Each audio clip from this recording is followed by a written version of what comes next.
Hello, good afternoon. This is Diecast Looney, and today we're going to be restoring one of these four cars you can see in the background. These are some of the cars that I got in a mass job lot a while ago, and nearly all the cars in the job lot were bashed to pieces. I wanted them like that for doing restorations, and as you can see, we got a old BMW here, 3 Series 323i Cabriolet, I believe. But they're all matchbox. This one's in actually pretty good condition. Just could do with a repaint and a bit of a clean up and whatnot. But there's an older matchbox. I think it's a Bentley of some sort. I can't tell. It's a model of yesteryear. Bentley. So that's that one that I quite like. And this one, as you can see, seen better days. This matchbox superfast Dodge Challenger. That was the actual one I was thinking of doing today because I've got the paint here to do it. But my son loves this little car, and he's been playing with it for a long time. Had some out the bag that I bought, and he likes this car. So I'm going to do this one up for my son. He looks after his cars pretty well. But so we're going to do this. This is a Matchbox Superfast, and it's called a Blue Shark. So we'll take it to pieces, strip the body, we'll strip what's left of the paint off, see if we can sort something out with this engine, and possibly, if I can't get this to clean up, I'll give it a coat of silver. But and like I said, once it's all back together and serviced, restored the wheels and stuff, I might, because it's going to my son, and it's not going to be 100% restoration because I haven't got any stickers sourced for it, unfortunately. I haven't really tried, but we'll detail it up a little bit. I think, yeah, we'll detail the engine a little bit, and so this is the car we're going to do. So we'll put the rest away, and we'll make a start on this Matchbox Superfast Blue Shark. Right, now it's all been drilled out. So let's persuade it to come to pieces. Right, so there's the man. So we'll try and do something with him. And the little windscreen. Give that a clean up so they can all go into the little plastic parts washing piece. I'm going to have to try and get this engine out and pop these wheels off, so I'll just do that briefly. And there it is, completely stripped now. So again, we'll throw that into the parts wash, and that can go into the stripper. That's not in there yet. That goes into the strip bin,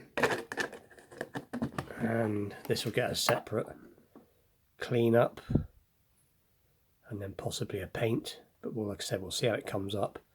Put that to one side, and obviously we've got to sort these wheels out as well. So what to do first? I think we'll give it a parts wash and get the strip in, and then start with the wheels, I presume. Right, so that's the car in the stripper, and it's already doing its thing. But I've put the car outside to strip, or should I say put the car in the shed, because I don't want obviously to stink my house out.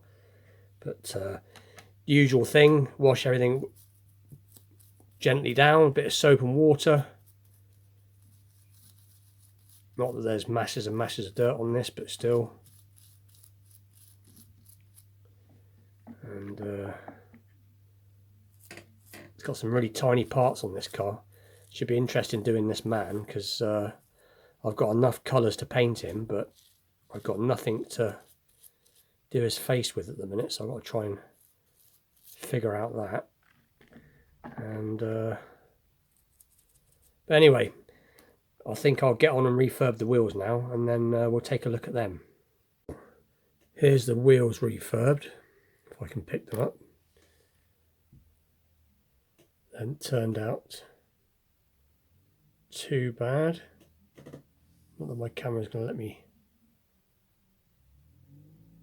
So the wheels have turned out pretty good. So that's the wheels refurbed. Let's just angle this camera down a bit. Yeah, so that's the wheels refurbed. They haven't turned out too bad at all. Just got to maybe a little bit more to touch up a little bit more on them. But yeah, anyway, so that's the wheels redone. Just put them back there, and started to do the base. I just got to give the base one more final polish, just to get the few little black bits and bobs, little bits there that I've not quite got. But it's coming on, so I'm not going to paint the base now. I'm going to keep it polished, which I think will look pretty effective. So that's the base coming on nicely, and as you can see, the man is on its first coat. Got a very lily white face, but still. But I'll find something to touch the face up with. But so he's had his first coat. Glass is all clean. And the engine, now I should explain. Now, when I did this build, I had two of these cars, of the Blue Sharks. I had two, but they were both terrible condition. Now, the second one that I haven't shown on camera was equally as knackered as the first one, except the only thing that was any good on it was the engine was good. So I've salvaged the engine off the parts car, I suppose you could call it. The parts car had no man with it, no glass. The wheels were bent. The paintwork was slightly better on it than the car that I'm actually restoring, but it doesn't make much difference because obviously I'm going to repaint it. But like I said, the only part that had survived was the engine with its exhaust still. So like I said, all I've done is given it a coat of silver, given the rocker covers paint in gold, and I've done the timing. Oh, it's not a timing belt; it'd be a blower belt. But I'm not going to go too mad with the engine. I just got to give the engine a coat of lacquer now, just to make it a bit more shiny. But so that's the parts so far. The stripping's virtually done now, so we'll take it out of the strip in a minute and have a look to see how it's come on, and if it's all stripped off nicely, then we can get on and burnish it, clean it up, and get it ready for the first coat of undercoat. And here it is, all out of the dip and strip, and it's had its first coat of primer, so it's not looking too bad. There's a few nicks and dents, but this car's had a hard life. I was contemplating on getting rid of some of these dings and sort of maybe getting rid of some of these casting marks, but I thought there's not much point really, because like I said, this is going to be going to my young son, and like I said, he is good with the cars, but it's probably going to get chipped and bashed about again. So if this was something that I was going to put back in the collection, then I'd probably do a little bit more work on it. That's not to say that I won't work on a car hard for my child, just that I know what's going to happen to it. But nonetheless, it's still going to look cool when it's painted. So we'll give that a coat of paint in a minute. So we'll put that to one side. We'll just go over some of the stuff I have done whilst I was waiting for that to be sorted. Polish the base up in the end. I've got to give it one more little wipe, but I decided to go with a polished base. It hadn't turned out too bad. It would help if my Dremel pad didn't fall to pieces, but still, it's turned out pretty good, as you can see. And I've, not that you can tell really, but I've painted that silver and painted the light silver.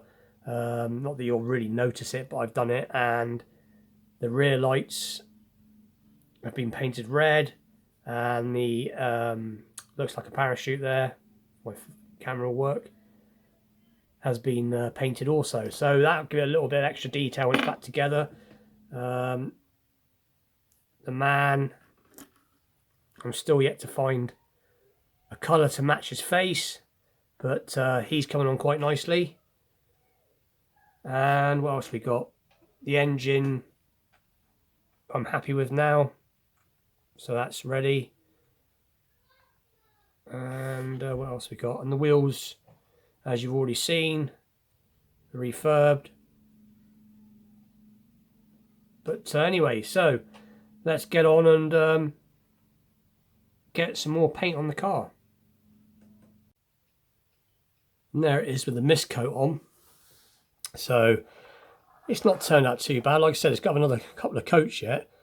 But I just thought I'd show it with its first coat. And like I said, the reason I call it a mist coat is because obviously it's what it is. It's what it says. It's the first layer. You never spray it too thick. You can see I haven't done the underneath at all yet. But we'll let this go off a bit harder. It's touch dry. It's safe to touch. But we'll let this get a nice bit of hardness to it, and then we'll get on with another coat. And like I said, it is a lighter colour than the original paint, but it will darken slightly the more layers are put on.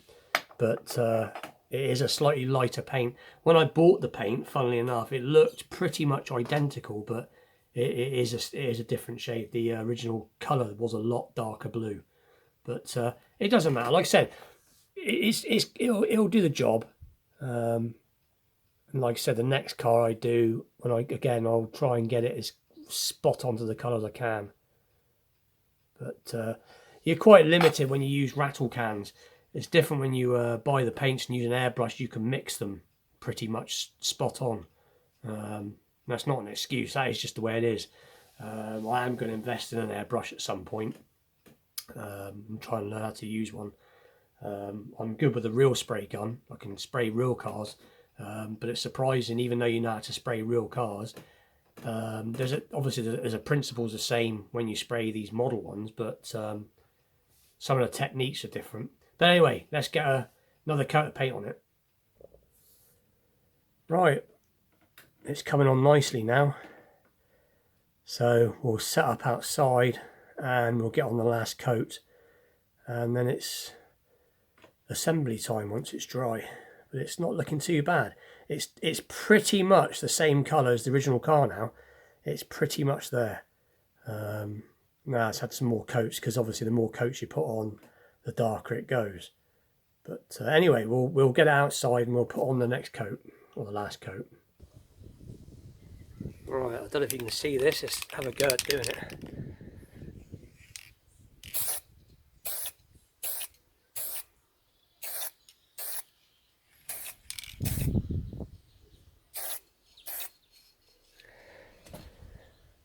That's all it needed.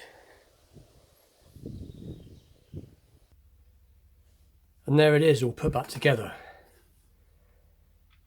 The last coat was done, and yeah, it's turned out okay, not too bad at all. You can see the driver. I managed to mix up, I don't even see it in this light, I managed to mix up a little bit of acrylic paint in the end, because I had nothing to use, but I managed to mix up some paint. And he's got a sort of a paley pink face, but at least it's got something. You can see the engine, rocker cover detail, you can see the blower belt. See the lights done, and the parachute. The base is all polished. Yeah, it's not the only thing I didn't do was paint the mirrors in the end. I thought I won't, like I said, I think less is more sometimes, you know, because like I said, this is going to be, my son's going to play with this, but yeah, it's turned out okay. Really got some little gloves on the man, the steering wheel's done. See, he's got a bit of a pink face, but yeah, it's not turned out too bad, you know. And I got the old parts car to show you a comparison. I mean, this wasn't far off, but this is the parts car, and this pretty much is how it was. That's the engine from that car, which I've stuck back on here for now. But yeah, all the wheels were knackered on this one, and there was no man, no glass. The only thing that was better about this car was the paintwork was a little bit better, and it had the engine still. The exhaust was still on the engine. So all I took off of this literally was took the engine off it, drilled it out to take the engine off it, and put it onto this one. So that's the only part I used, whereas this car had shoddy paintwork, and the engine was missing exhausts, but the car was in better condition. Whoop, nearly, and then he knocked it off. So And I had the colour spot on earlier, but obviously the more paint you add, the more the colour darkens. But I did have it the same colour, but yeah, you know, when you think it turned out from something like this and ended up something like this, and like I said, you can see I painted the front silver, but yeah, it's not turned out too bad at all. But anyway, let's stick it on the revolving table for a bit.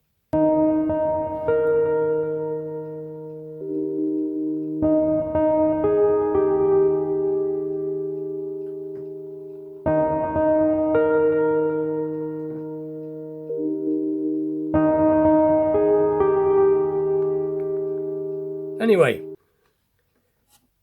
that's that done, another one done. And if you like this sort of thing, please like and subscribe. I will be doing more restorations. Might do another one at the end of this week. I don't know yet. I haven't decided. And like I said, I've got some other more normal stuff to show as well. But anyway, see you all very soon.